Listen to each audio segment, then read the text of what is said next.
Protein ಅಂದರೆ gym ಮಾಡೋರಿಗೆ ಮಾತ್ರ ಬೇಕು ಅಂತ ತುಂಬ ಜನ ಥಿಂಕ್ ಮಾಡ್ತಾರೆ. ಆದರೆ ಲೈಫ್ ಸ್ಟೇಜಸ್ ಚೇಂಜ್ ಆಗ್ತಾ ಇದ್ದ ಹಾಗೆ ಪ್ರೋಟೀನ್ ರಿಕ್ವೈರ್ಮೆಂಟ್ ಕೂಡ ಚೇಂಜ್ ಆಗುತ್ತೆ. ಕಿಡ್ಸ್ ಪ್ರಾಪರ್ ಆಗಿ ತಿನ್ನಲ್ಲ ಅಂತ ಪೇರೆಂಟ್ಸ್ ವ್ಯಾರಿ ಮಾಡ್ತಾರೆ.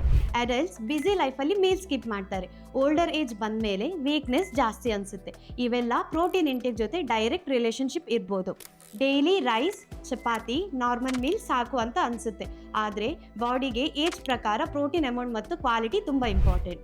ಚೈಲ್ಡ್ಹುಡ್ಡಲ್ಲಿ ಪ್ರೋಟೀನ್ ಗ್ರೋತ್ಗೆ ಸಪೋರ್ಟ್ ಮಾಡುತ್ತೆ. ಅಡಲ್ಟ್ ಸ್ಟೇಜಲ್ಲಿ ಮಸಲ್ ಮೇಂಟೈನ್ ಮಾಡೋಕ್ಕೆ ಹೆಲ್ಪ್ ಮಾಡುತ್ತೆ. ಪ್ರೆಗ್ನೆನ್ಸಿ ಅಥವಾ ರಿಕವರಿ ಟೈಮಲ್ಲಿ ಪ್ರೋಟೀನ್ ರಿಕ್ವೈರ್ಮೆಂಟ್ ಜಾಸ್ತಿ ಆಗುತ್ತೆ. ಇಂಟ್ರೆಸ್ಟಿಂಗ್ ಪಾಯಿಂಟ್ ಅಂದರೆ ಏಜ್ ಇನ್ಕ್ರೀಸ್ ಆದಮೇಲೆ ಪ್ರೋಟೀನ್ ರಿಕ್ವೈರ್ಮೆಂಟ್ ಕಮ್ಮಿ ಆಗಲ್ಲ. ಆ್ಯಕ್ಚುಲಿ ಓಲ್ಡರ್ ಏಜಲ್ಲಿ ಜಾಸ್ತಿ ಆಗುತ್ತೆ. Eggs, dal, milk, curd, nuts, sprouts, lean meat ಇವೆಲ್ಲ ಸಿಂಪಲ್ ಪ್ರೋಟೀನ್ ಸೋರ್ಸಸ್. ಡೈಲಿ ಮೀಲ್ಸಲ್ಲಿ ಇನ್ಕ್ಲೂಡ್ ಮಾಡಿದ್ರೆ ಬಾಡಿ ಬೆಟರ್ ಆಗಿ ಯೂಸ್ ಮಾಡ್ಕೊಡುತ್ತೆ. ಪ್ರೋಟೀನ್ ಕ್ವಾಂಟಿಟಿ ಮಾತ್ರ ಅಲ್ಲ, ರೈಟ್ ಟೈಮಿಂಗ್ ಕೂಡ ಇಂಪಾರ್ಟೆಂಟ್. ನಿಮ್ಮ ವಯಸ್ಸಿಗೆ ಪ್ರಕಾರ ಬ್ಯಾಲೆನ್ಸ್ಡ್ ಫುಡ್ ಇದ್ದರೆ ಎನರ್ಜಿ, ರಿಕವರಿ, ಸ್ಟ್ರೆಂತ್ ಎಲ್ಲ ಬೆಟರ್ ಆಗುತ್ತೆ. Small daily changes long term ಹೆಲ್ತ್ಗೆ ತುಂಬ ಹೆಲ್ಪ್ ಮಾಡುತ್ತೆ.